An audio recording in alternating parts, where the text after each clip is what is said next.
way to start teaching your dog leave it, or watch me, is to do it first in a private, quiet location so you can get some success. And the reason for that is if your dog's deathly afraid of trash trucks, there's no way you're going to get him to look at you when there's a trash truck right in front of their face. So right now is the best time that I'm going to get Dolly to understand that I wish for her to look at me when I say the command. So I'll wait for her to look away, leave it, and she earns the reward, the treat. Now I've already done this a couple times with her, so that's why she did that. But if she did not turn her head within 2 or 3 seconds of me saying the command, I would tickle her ear, I would touch her and get her to turn her head like this. And as soon as she turns her head towards me, she earns the treat. You can't fumble around looking for a treat and then give it to her when she's already turned away, otherwise it defeats the purpose. We are rewarding her action of looking to you when she's concerned about something else. Okay? So it would be leave it. Yes. I kind of made a noise with my mouth and I touched her.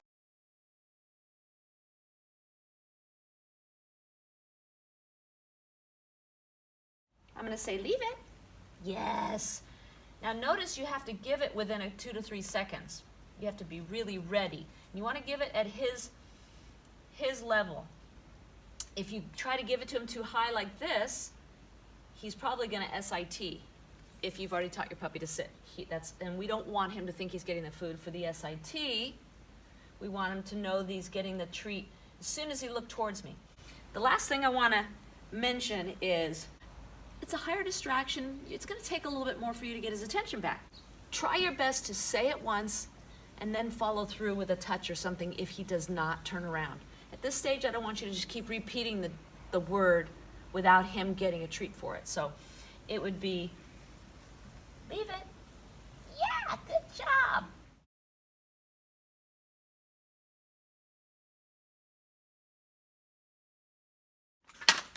Leave it.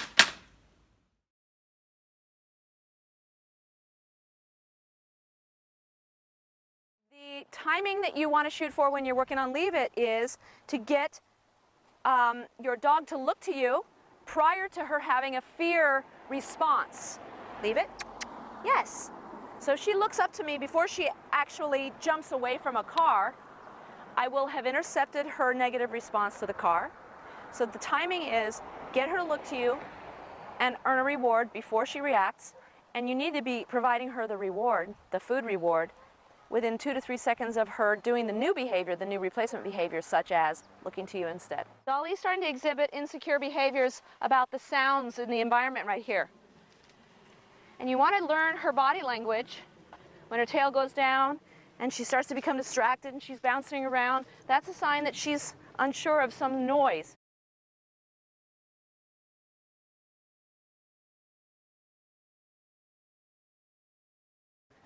Dolly is starting to become insecure. She just spotted the car and she just listened for another car that's coming up behind us. Leave it. Leave it. Leave it.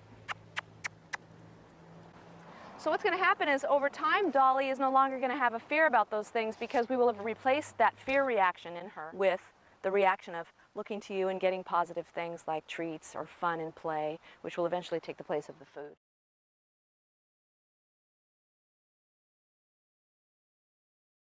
So Hazel and Hudson have been with us. This is their 3rd week. And they're pretty advanced, but for the first time today, we're adding a lot of distraction. We're going out to the shopping center. So you're gonna see how we will need to, when the situation is initially difficult, how we have to go back to using treats frequently. Here we go. Increasing difficulty with distractions that are new for these guys.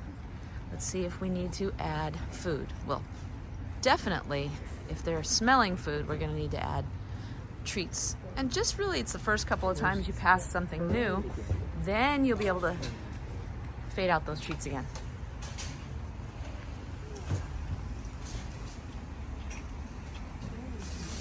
Lots of new stuff. Teaches them to generalize their behavior to wherever we happen to be. No matter what's going on around me, I still have to listen and do the same behaviors first time you ask and so on. Awesome. Thank you.